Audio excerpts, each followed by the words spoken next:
యేసయ్య ఒక వ్యక్తిని పిలుచుకుంటాడు, ఆ వ్యక్తి లొంగిపోతాడు, ఆ తర్వాత ఆ వ్యక్తి మరలా లొంగిపోతాడు. యేసయ్య ఆ వ్యక్తిని మరలా పిలుచుకుంటాడా? నాకేం అర్థం కాదు. ఇది గ్రీకు మరియు హిబ్రూ లాగా అనుకుంటా. లొంగిపోలేదు ఏమో, చూద్దాం ఒకసారి. అలా చదువుతాను. యేసయ్య ఒక వ్యక్తిని పిలుచుకుంటాడు, ఆ వ్యక్తి లొంగిపోలేదు. ఓకే. ఆ తర్వాత ఆ వ్యక్తి మరలా లొంగిపోయాడు.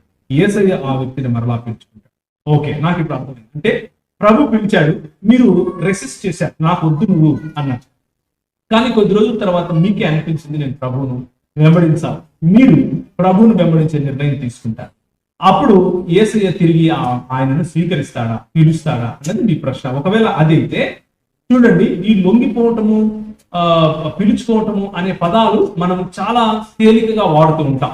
లొంగిపోవటము అన్న పదము చాలా తేలికగా వాడకూడదు. లొంగిపోవటం అని అంటే అర్థం ఏంటి అని అంటే, ఇక నా చిత్తం లేదు, నీ చిత్తమే జరగాలి అని చెప్పటం. ఇక నేను కాదు బ్రతికేది, నువ్వే బ్రతకటం అని చెప్పటం. ఇక నా యందు నివసించువాడు నేను కాదు, నా యందు బ్రతుకుట క్రీస్తే, చావైతే లాభము అని చెప్పటం.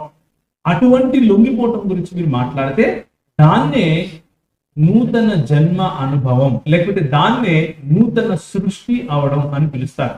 అదే పేతురు జీవితంలో జరిగింది, అదే పౌలు జీవితంలో జరిగింది, అదే అందరు శిష్యుల జీవితంలో జరిగింది.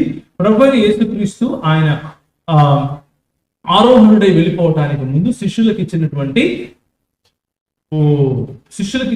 వాగ్దానముతో కూడినటువంటి ఆజ్ఞ కూడా ఇదే. ప్రజలకు నేర్పించండి, శిష్యులుగా చేయండి. వాళ్ళు నేను చెప్పింది చేసినప్పుడు నా వాళ్ళుగా పిలువబడతారు. నేను చెప్పినట్లు బ్రతికినప్పుడు వాళ్ళు నా యందు నిలువబడిన వాళ్ళు అవుతారు. స్థిరముగా ఉండే వాళ్ళు ఏం చేస్తారు? వాళ్ళు ఇలా బ్రతుకుతారు అని చెప్పి వెళ్ళాడు. కాబట్టి లొంగిపోవటం అన్నది మంచిది. అది ఎప్పుడు జరిగినా, జీవితం చచ్చిపోవటానికి ముందు వరకు ఎప్పుడు జరిగినా అది మంచిది. లొంగిపోండి, తప్పలేదు. లొంగిపోవటమే విజయం. ప్రభువైన యేసుక్రీస్తు ఆయన తను తాను తగ్గించుకున్నాడు కాబట్టి అందరికంటే ఎత్తైనటువంటి పొజిషన్ లో కూర్చున్నాడు. అదే మనకు కూడా చెబుతున్నాడు, లొంగిపోవటం మంచిది.